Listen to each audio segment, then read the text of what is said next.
Hey guys, Mr.B here. So today I've got a 2017 Lincoln MKZ.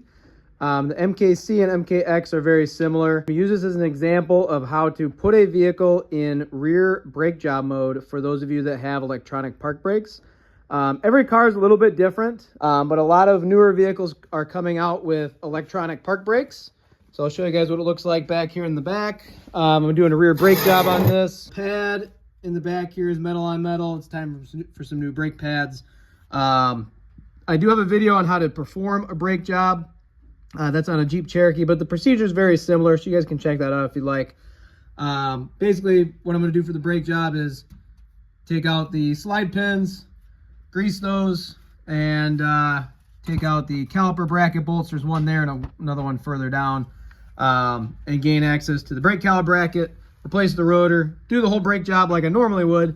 And usually, on most cars, you can just use a C-clamp to push in the caliper piston right there, to push it back in and reset it so that when you put the new brake pads in, your caliper actually fits over the new brake pads. So problem is, this vehicle has an electronic park brake. So what that means is it has this electronic actuator right here on the back of it. There's no physical park brake cable anymore on these newer vehicles. A lot of them have this electronic actuator, and when you push the park brake button, the park brake gets turned on automatically via the electronics and the control modules, and ultimately that actuator is what pushes the caliper piston out for your park brake, emergency brake, whatever you want to call it, right? So the problem that I have is I can't just take a C-clamp and push that piston in. I have to put this whole vehicle in rear brake job mode. So, all right, so now that I'm in the car, I had to put the vehicle in rear brake service mode. So that way I don't have to worry about those electronic parking brakes. So the way you do it is you push this park brake button in and you hold it. At the same time, you push on the gas pedal and hold it. And then what I'm going to do is I'm going to go ahead and push that stop start button one time. You're going to hear the motor go. Just wait a little bit till it doesn't make any more noise. Okay, now what I'm going to do is I'm going to turn it off and turn it right back on. Now you're going to hear the motor go. Just keep holding everything all at the same time. And now we are in park brake maintenance mode. Maintenance mode. Now I can go ahead and perform the entire brake job. I'm going to go ahead and shut the vehicle off. The motor didn't make any noise, so now I can perform my brake job just like I would on any other car.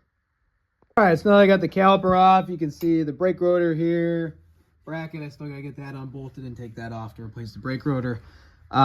But unfortunately, even though I thought you could use a C-clamp on this, you can't. I was going to maybe use my C-clamp like I always have.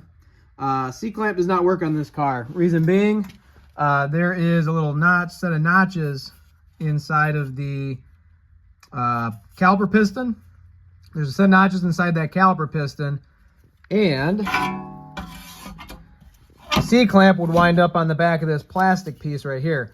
And I do not want to ruin that plastic piece by shoving my C-clamp on there. I have a feeling if you try and use a C-clamp on this, you'll end up cracking that plastic housing and ruining the whole caliper and needing to buy a whole new one. And I'm sure these aren't very cheap.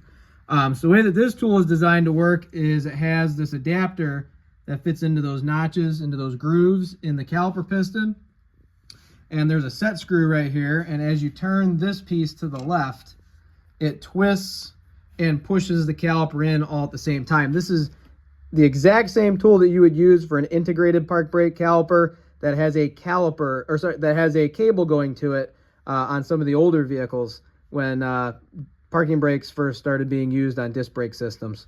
So the kit looks just like this. Like I said, it's the same kit as the integrated park brake kit for calipers that have cables. It comes with all these different adapters here for what it does.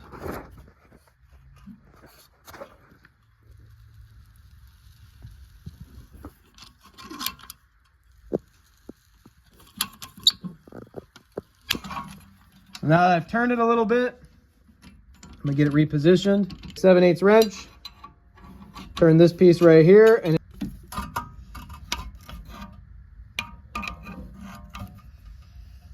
it appears that that's about as far as that caliper piston will go in.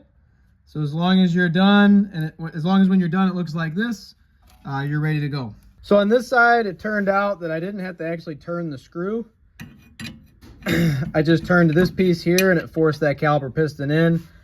Maybe I'm wrong. Maybe you don't need to actually turn that piston like you do on a typical integrated park brake caliper setup from the older vehicles with the cable going to it. So if you had like a ratcheting, mechanism that would go in between here and compress that piston, those would work well. Maybe I'm wrong on the necessity of this tool, but maybe you also have a vehicle where you do need this tool, because it seems like I did need it on the other side. Even still, I would not recommend using a C-clamp just to be safe, because if you do use a C-clamp and that piston gets caught or gets stuck and you crank down on the C-clamp too much, you can and most certainly will end up cracking that plastic piece for the actuator, and that's not something you're going to want to do. You don't want to risk breaking that plastic actuator. All right, so now I've got the new rotors and pads installed on both sides. Everything's clean, greased, and tight. So before I go ahead and back this car out, I had to put the vehicle back into normal service mode. All right, so to put the vehicle back into just normal service mode, no, brake job mode, what I'm going to do is I'm going to go ahead and pull up on this lever here and hold that while also pushing down on the gas pedal and holding that. And then just like before, I'm going to turn it on. Wait a little bit. You'll hear the motor do what it does. Turn it off while also holding everything else still. Turn it back on.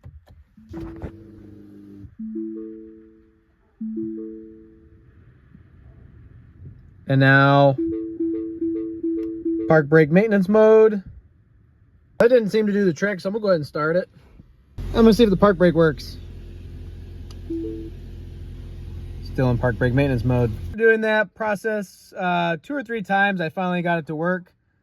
So I'm still holding everything. I can probably let go now. So now it seems like the parking brake's working normally again. So I'm gonna hit the brake and push on that button to get it to turn off. Okay, park brake released. Now I'm gonna go ahead and pull up and make sure it turns on. Park brake applied. So now that I'm back here, I'm just gonna make sure that the wheel doesn't spin and make sure that the park brake is actually applied. Yep, that one's locked in place. That's locked in place. And now I'm gonna go ahead and put my foot on the brake, push on that button, park brake released. So that wheel spins and that wheel spins. So now that I've got that park brake reset, I can go ahead and put my wheels back on and back out of the garage. Hope you guys found this video helpful. Please go ahead and like and subscribe. Thanks.